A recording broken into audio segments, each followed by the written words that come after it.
దేవుడు గుడిలో ఉండాలి, భక్తి గుండెల్లో ఉండాలి.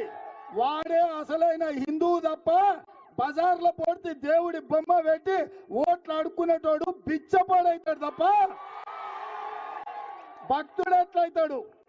బస్ స్టాండ్ల ముందు అప్పుడప్పుడు మనం చూస్తాం, పెద్ద స్తంభాలం పెట్టుకొని అయ్యప్ప బొమ్మ పెట్టుకొని, అయ్యా నా కాళ్ళు లేవు, నా చేతులు లేవు, నా కళ్ళు లేవు, దేవుణ్ణి చూసి పిచ్చమెయ్యి నేను బతుకుతా అని. అట్లనే ఇవాళ బీజేపీ వాళ్ళు బొచ్చల ఓట్లు అడుగుతున్నారు.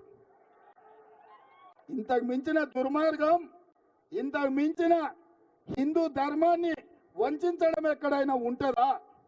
అందుకే మిత్రులారా, ఇవాళ మన ధర్మాన్ని కాపాడుకోవాలి, మన పసుపు బొడు తెచ్చుకోవాలి, మన చక్కెర పరిశ్రమ తెరుచుకోవాలి అంటే పెద్దలు జీవనాన్న గెలవాలి.